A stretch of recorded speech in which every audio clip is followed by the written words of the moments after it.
Good morning students. Next जो topic हम लोग पढ़ेंगे that is effect of concentration on reaction rate. General reaction कैसे होता है? रिएक्टेंट से प्रोडक्ट की तरफ रिएक्शन प्रोसीड करता है।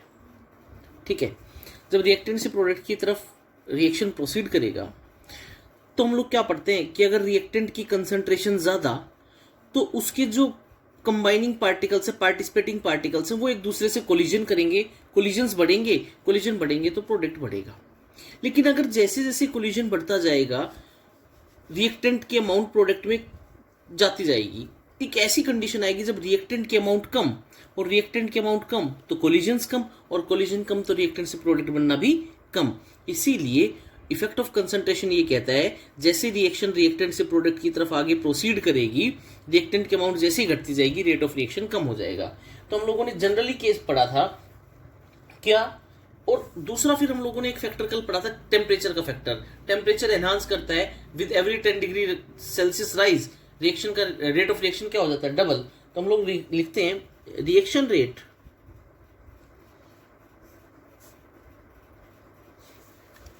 Eight fixed temperature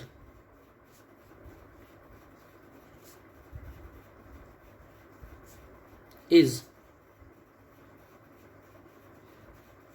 directly related to reactant concentration.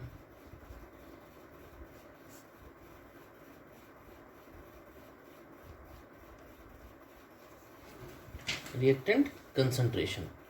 ठीक है, higher the concentration of initial matter, more will be the rate of reaction.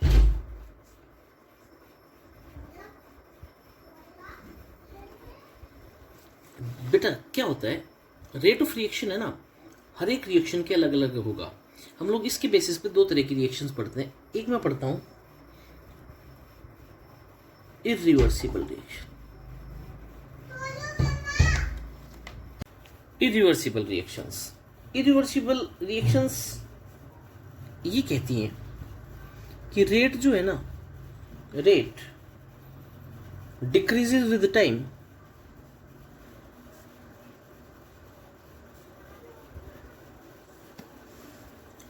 because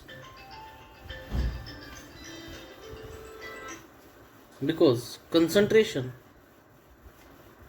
of reactants decreases. Concentration of reactant decreases. देखो irreversible reaction पढ़ाने से पहले मैं एक छोटा सा कंसेप्ट बताता हूँ। बेटा जैसे जैसे रिएक्शन प्रोसीड करेगी रिएक्टेंट की अमाउंट कम होती जाएगी, प्रोडक्ट की अमाउंट बढ़ती जाएगी। तो बेटा शुरुआत में जब रिएक्शन शुरू हुई तो रिएक्टेंट की अमाउंट मैक्सिमम थी। रिएक्टेंट की अमाउंट जब मैक्सिमम थी इसका मतलब रेट ऑफ रिएक्शन भी क्या था? मैक्सिमम। जैसे जैसे रिएक्टेंट की अमाउंट कम होती चली जाएगी, रिएक्टेंट की अमाउंट जैसे जैसे कम, उसी तरह प्रोडक्ट की अमाउंट बढ़ती जाएगी। और विद रिस्पेक्ट टू टाइम एक ऐसी कंडीशन आएगी जब रिएक्टेंट की अमाउंट बहुत कम, इसका मतलब रेट ऑफ रिएक्शन भी बहुत कम। बोलो होगा या नहीं होगा? तो इरिवर्सिबल रिएक्शन के लिए मैं कहता हूँ rate decreases with time because concentration of reactant decreases. और कल भी वेरिएशन पढ़ा था हम लोगों ने, कुछ ऐसा पढ़ा था, ये कंसंट्रेशन था और ये क्या था? टाइम। और हम लोगों ने क्या पढ़ा? कुछ ऐसा पढ़ा, ये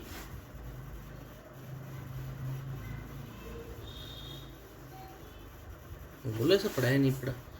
ये क्या हो गया? प्रोडक्ट। ये हो गया रिएक्टेंट, है ना। अब दूसरा पढ़ते हैं रिवर्सिबल रिएक्शंस।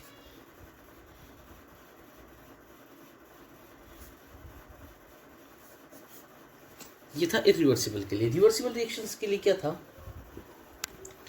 जैसे जैसे रिएक्शन प्रोसीड करेगी रिवर्सिबल के लिए ये एनालॉग, ये साइन यूज होता है। रिवर्सिबल के लिए जैसे जैसे कंसंट्रेशन ऑफ रिएक्टेंट डिक्रीज करेगी प्रोडक्ट बढ़ेगी, और एक ऐसी कंडीशन आएगी जब कंसंट्रेशन ऑफ रिएक्टेंट और प्रोडक्ट दोनों क्या हो जाएंगे, इक्वल, और उस पर्टिकुलर कंडीशन को बोलते हैं इक्विलिब्रियम की कंडीशन। उस कंडीशन पे ऐसा लगता है कि रिएक्शन क्या हो गई है, स्टॉप, जबकि रिएक्शन फर्दर प्रोसीड करती है। फिर रिवर्सिबल रिएक्शंस के लिए हम लोगों ने अलग अलग केमिकल इक्विलिब्रियम के लिए अलग अलग फैक्टर्स पढ़े थे, टेम्परेचर पढ़ा था, प्रेशर पढ़ा था, उस तरह से सारे फैक्टर्स वो काम करेंगे। तो रिवर्सिबल रिएक्शन में क्या कहते हैं हम लोग, the concentration of reactants decreases and that of product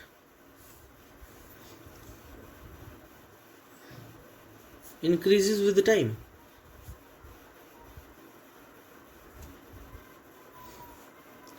अब बेटा रिएक्टेंट से प्रोडक्ट की तरफ जब रिएक्शन प्रोसीड करती है उसको बोलते हैं फॉरवर्ड रिएक्शन, और जब प्रोडक्ट से रिएक्टेंट की तरफ बैकवर्ड पढ़ा था ना, increases with time and rate of forward decreases. क्यों डिक्रीजेस, क्योंकि रिएक्टेंट की अमाउंट घटती है, rate of forward decreases and that of backward increases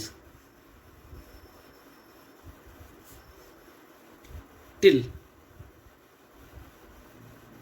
equilibrium is established। ठीक है, और at equilibrium both rates becomes equal, both rates become equal। शुरू करते हैं law of mass action. Law of mass action equilibrium में पढ़ा है, Gulberg and वागी ने दिया था। Basically law of mass action पढ़ने की जरूरत क्यों पड़ी, लॉ ऑफ मास एक्शन पढ़ने के लिए जरूरत इसलिए पड़ी क्योंकि लॉ ऑफ मास एक्शन ही हम लोगों को बताता है रिएक्शन का प्रोसीड करना, रिएक्टेंट के अमाउंट घटना, प्रोडक्ट के अमाउंट बढ़ना, ये सब। और बेटा एक और बात, कोई भी रिएक्शन तभी प्रोसीड करेगी जब उस रिएक्शन में जो रिएक्टिंग मास है, ऐसा नहीं है कि रिएक्शन प्रोसीड करना शुरू हो गई और सारा जितना मास था शुरुआत में रिएक्ट कर गया, नहीं, जो मास इनिशियल रिएक्ट करता है, या मैं ये कहूं किसी गिवन कंसंट्रेशन का जो मास रिएक्शन के अंदर पार्टिसिपेट करता है, उस मास को कहा जाता है एक्टिव मास। और एक्टिव मास की definition law of mass action से आती है। पहले लॉ ऑफ मास एक्शन पढ़ते हैं। ये कहता है at a given temperature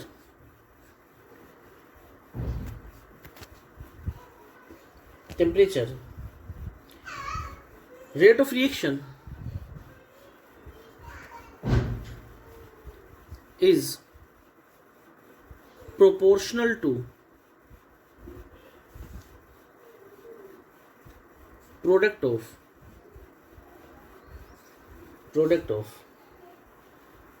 active mass of reactant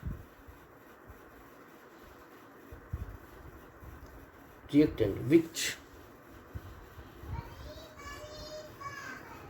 takes place in reaction। और बेटा होता क्या है, आप लोगों ने देखो ऐसे पढ़ा था।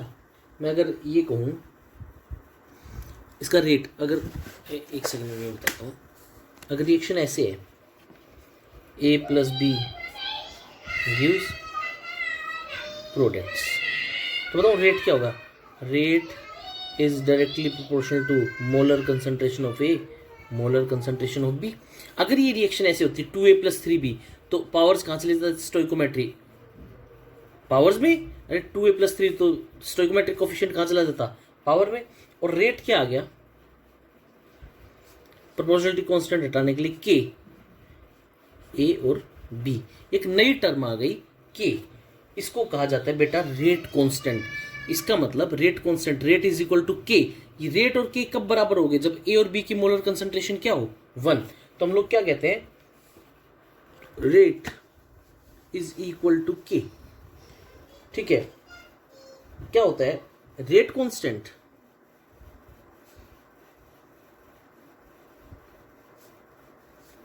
Of a reaction is rate of reaction when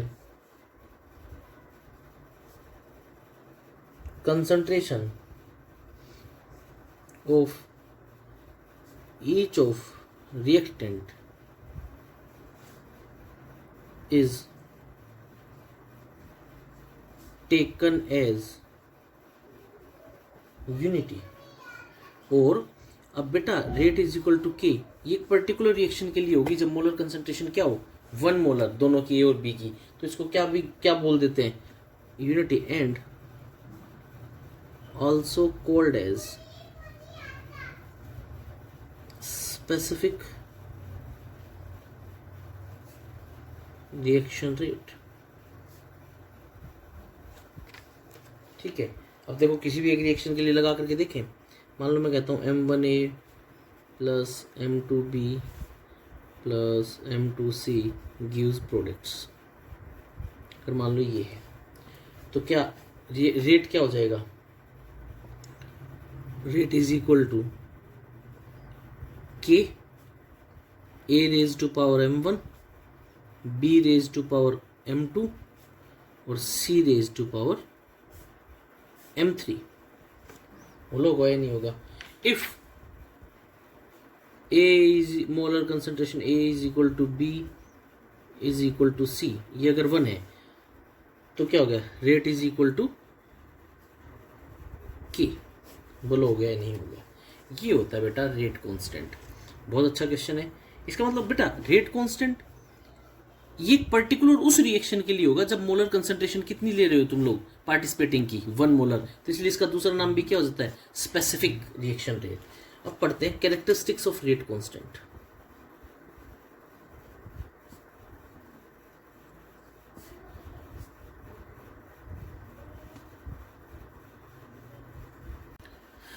characteristic of rate constant, चलो जल्दी से बताओ। अगर के की वैल्यू ज्यादा तो रेट की वैल्यू ज्यादा, इसका मतलब रेट कांस्टेंट की वैल्यू अगर ज्यादा है तो रिएक्शन का रेट भी क्या है, ज्यादा है। तो पहला ही characteristic of rate constant, it is measure of rate of reaction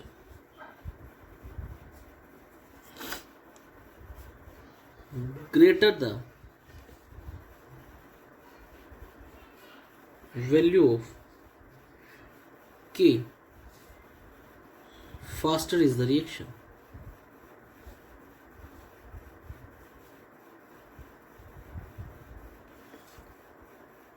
ठीक है, नेक्स्ट बेटा मान लो ये तो मोलर कंसंट्रेशन 1 ले ली, तब ये रेट बराबर के आ गया। लेकिन के का इन मोलर कंसंट्रेशन से कोई लेना देना नहीं। अगर ज्यादा है तो ज्यादा आ जाएगा भाई, ये तो ये तो एक प्रोपोर्शनलिटी कांस्टेंट हटाने के लिए कांस्टेंट है। अगर इनकी वैल्यू ज्यादा तो उसके रिस्पेक्ट में ज्यादा, तो it's value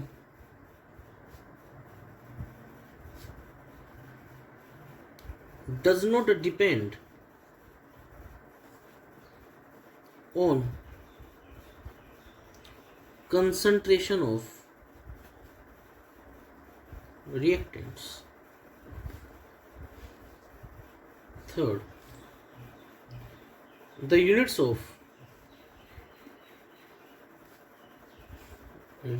rate constant depend on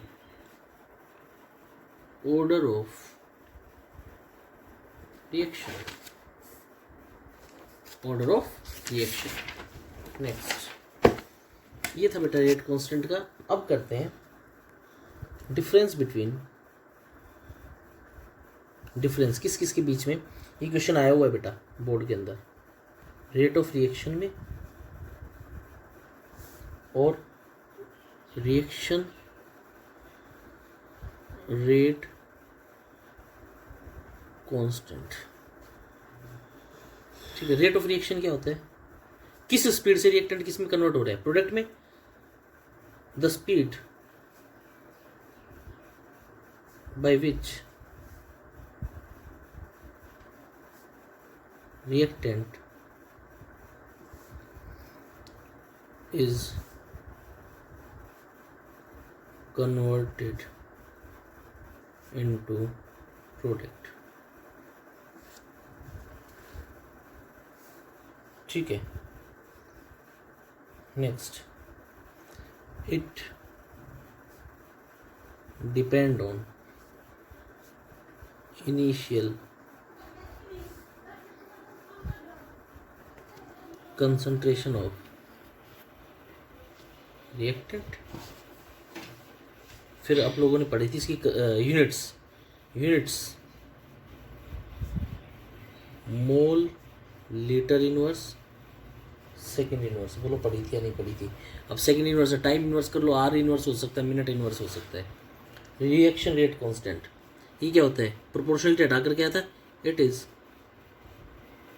proportionality constant.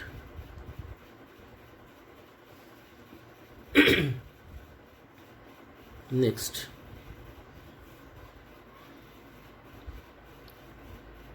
it is equal to rate of reaction when concentration is taken unity.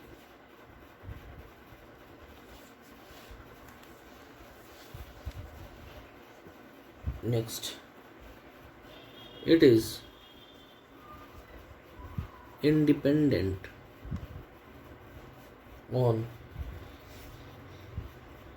initial concentration of reactant or its units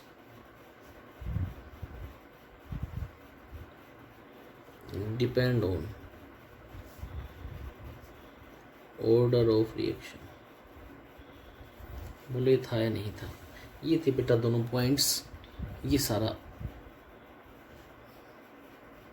next जो टॉपिक पढ़ेंगे that is rate law expression.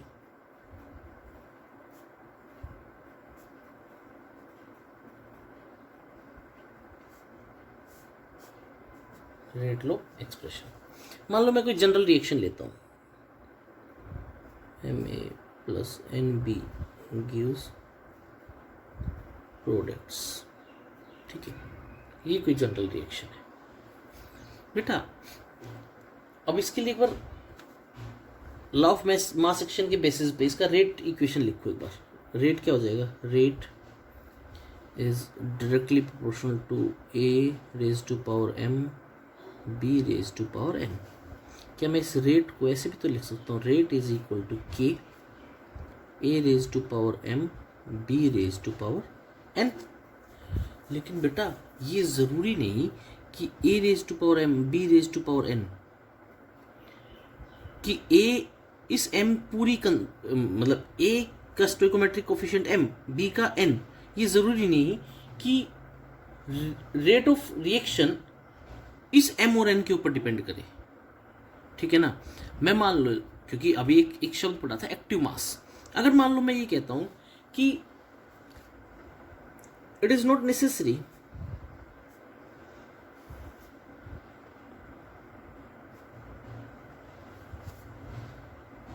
that rate of reaction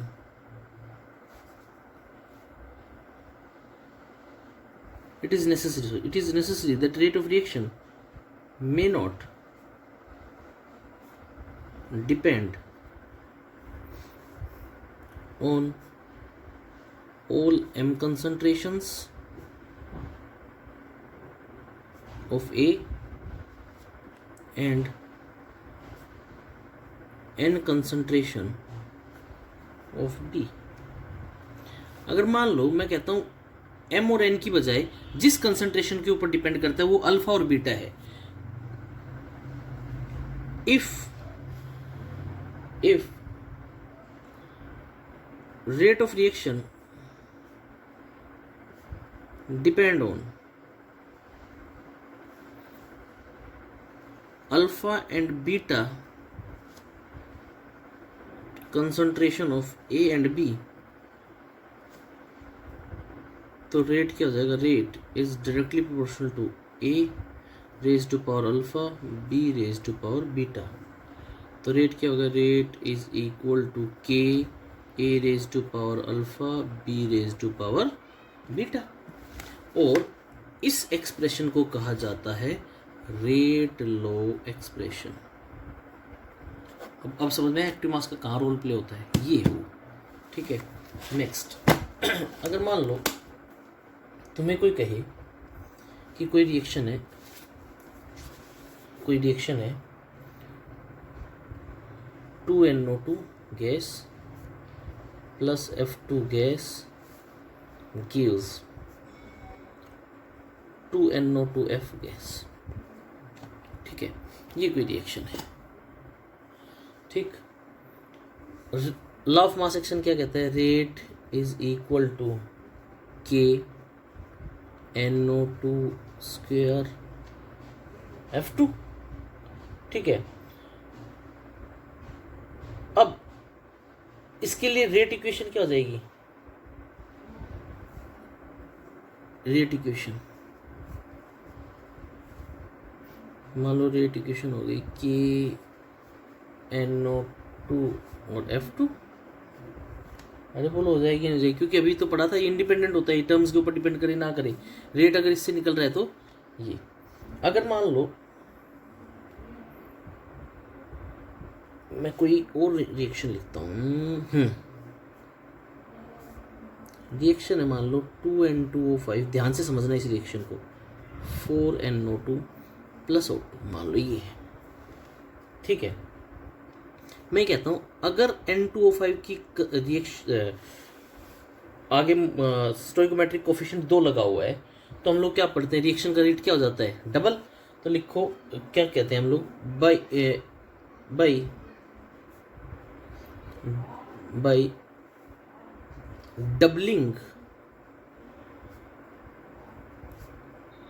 the concentration of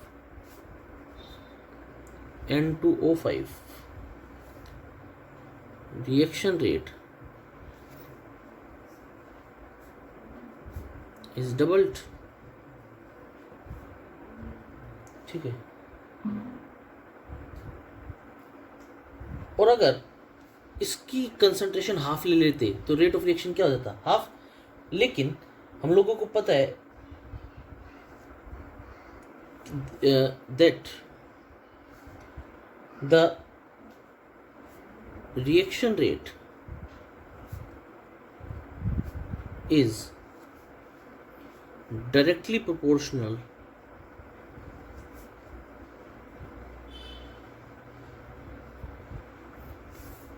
to reactant concentration for the reaction। तो rate क्या हो जाएगा, rate is equal to के N2O5, बोलो हो जाएगा या नहीं हो जाएगा, ये था, ये होता है बेटा रेट लो एक्सप्रेशन, ठीक है। नेक्स्ट जो हम लोग पढ़ेंगे, नेक्स्ट जो है that is molecularity of reaction. पहले एक बार लिख लेते हैं क्या होता है, सिंपल सी बात था। तो मॉलिक्यूलरिटी है ना, ये बताता है कि कितने नंबर ऑफ मॉलिक्यूल्स रिएक्ट कर रहे हैं सिंगल स्टेप ऑफ रिएक्शन में, ठीक है। तो हम लोग क्या लिखते हैं, the molecularity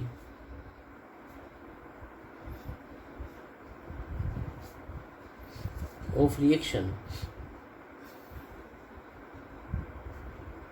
is the number of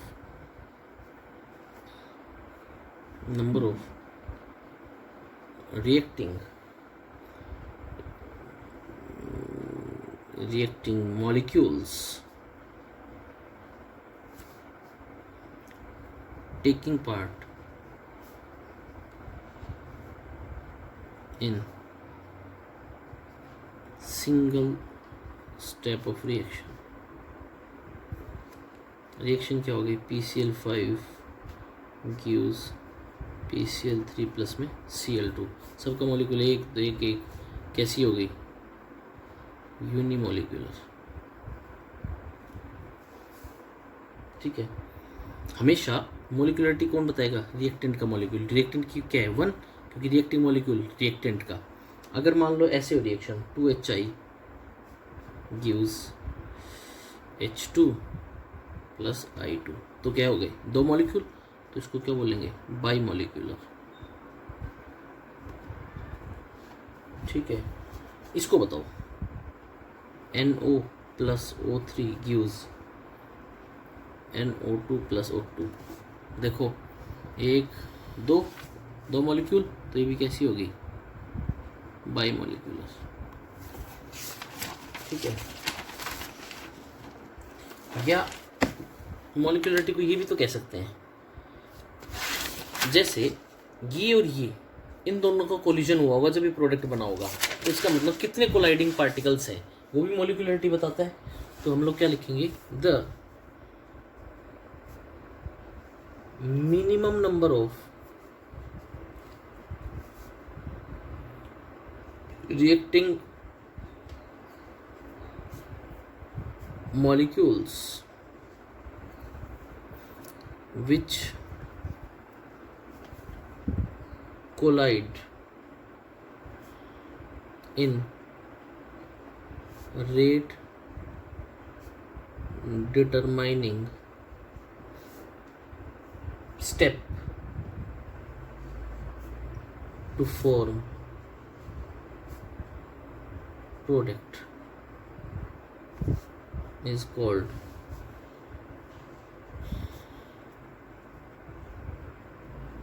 molecularity of reaction। ठीक है, और बेटा रेट डिटरमाइनिंग स्टेप जो होता है ना, वो क्या होता है, हमेशा स्लोवेस्ट स्टेप होता है। अभी एक मैं समझाऊंगा। देखो अगर मान लो रिएक्शन है H2O2 gives H2O plus half O2, ठीक है, और अगर मान लो ये 2 स्टेप रिएक्शन है, तो पहला स्टेप क्या हो गया, ऐसा है, मान लो H2O2 gives H2O plus O, ठीक है, और दूसरा है O plus O gives O2, ठीक है।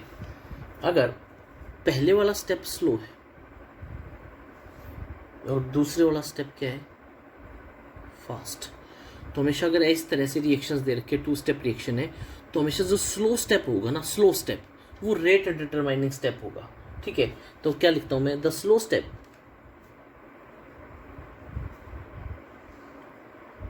Is rate determining, is rate determining. तो इसकी मोलिकुलरिटी कितनी हो गई, 1, तो क्या बोलूंगा मैं इसको, एंड इज यूनिमोलिकुलर। बोलूंगा या नहीं बोलूंगा। तो बेटा क्या किसी की मोलिकुलरिटी 0 हो सकती है, नहीं हो सकती। नेगेटिव हो सकती है, नहीं हो सकती। फ्रैक्शनल हो सकती है, नहीं। तो क्या लिखता हूं मैं, molecularity can not be 0, negative और fraction.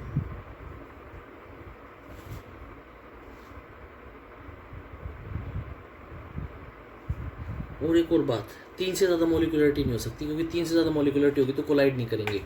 Molecularity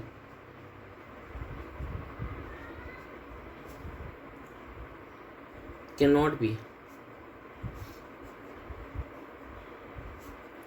greater than 3 because more than 3 molecules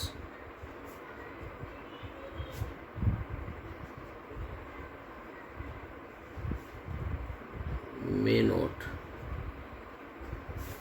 mutually collide।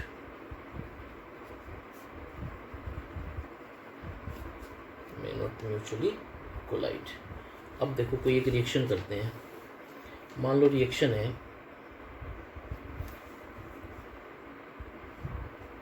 2NO2 मान लो रिएक्शन है 2NO2 plus F2 gives 2NO2F। ठीक है, ये कोई रिएक्शन है। मैं कहता हूँ इसका मैकेनिज्म ऐसे ही एक से ज़्यादा स्टेप में होती है। मैकेनिज्म इसका ये है, ये हो गया NO2 plus F2 gives NO2F plus F। ठीक है, NO2 plus F gives NO2F। ठीक है, 2 स्टेप रिएक्शन है। अगर ये स्लो है और ये क्या है, फास्ट है, तो अब देखो रेट डिटरमाइनिंग स्टेप कौन सा होता है, स्लो। तो क्या मैं रेट लिखूं, rate is equal to K NO2 और F2। तो देखो दो मॉलिक्यूल पार्टिसिपेट कर रहे हैं, तो रिएक्शन कैसी होगी, बाई मॉलिक्यूलर। बोलो मेरा बेटा बात समझ में आई या नहीं आई? ठीक है ना। नेक्स्ट